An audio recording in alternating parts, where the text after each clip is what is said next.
Cette année, on a été malheureusement très touché par le gel. Il y a eu plusieurs épisodes, dont un très rigoureux de 2 semaines, autour du 12 avril. Donc nous, c'est le 12 avril qu'on a gelé.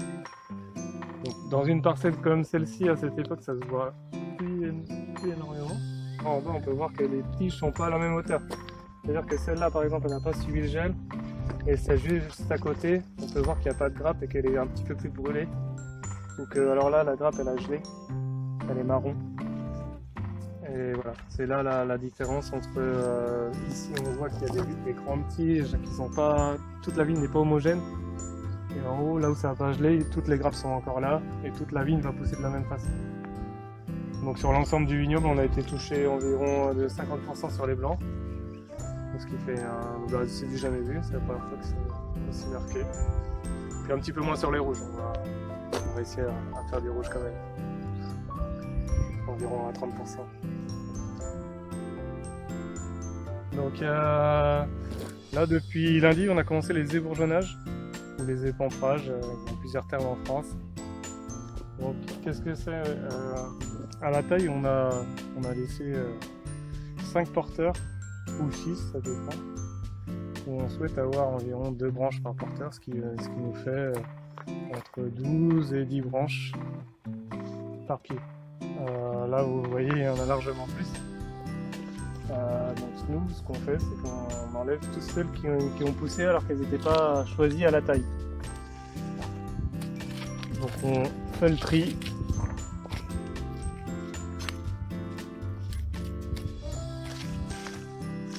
On sélectionne nos branches.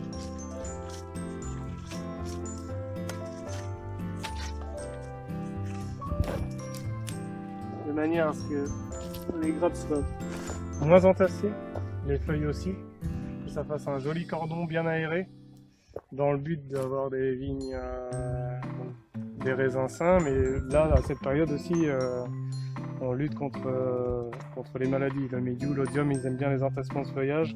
Le fait d'aérer, de passer sélectionner les branches, nos feuilles vont être plus ventilées, donc si on travaille bien déjà, on fait plus de la moitié du traitement contre les maladies.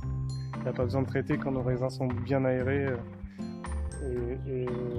Et pour les raisins, c'est la même chose. Si les grappes s'entremêlent, s'il y a des entassements, le mauvais champignon, le mauvais pourri va bien plus vite s'installer et c'est pas ce qu'on veut. C'est pour ça que l'ébourgeonnage, c'est une étape vraiment, vraiment importante, parce qu'une fois qu'on l'a fait, on peut dire qu'on a fait 50% du travail pour d'ici les vendanges. Les raisins vont être, les vendanges vont être plus rapides. Voilà, les raisins sont plus sains. Une fois qu'on a formé notre rideau de grappes, ça s'enchaîne tout ça. Donc il y a ça c'est pour la partie feuillage, et puis il y a aussi tout ce qui est au pied, qui sont les anciennes plaies de taille, qui font souvent des rejets. Donc ça, on les enlève aussi encore, là vous voyez derrière. On les enlève parce que c'est ce qu'on appelle les échelles à mildiou. Le mildiou, il a besoin d'eau, donc il se développe plutôt au sol. Et après par effet de splatching. Donc il commence par les feuilles du bas, donc sur les pampres en bas, et après c'est une échelle. Ça sert de ça pour monter sur le pied. Donc c'est pour ça qu'on passe enlever ces effluves-là. C'est pour ça que c'est important de les supprimer.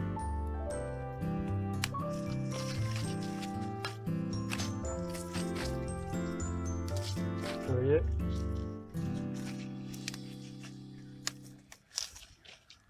On enlève presque la moitié des branches finalement, en essayant de sélectionner là où il y a les grappes. Là on voit les futures grappes.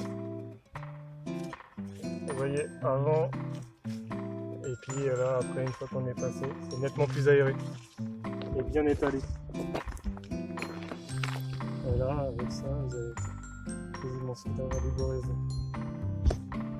Je vais en refaire un autre.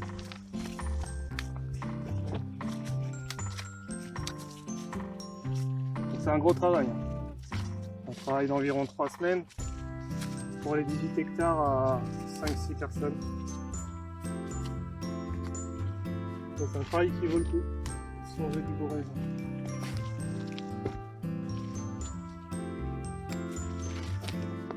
Voilà, c'est avant et après.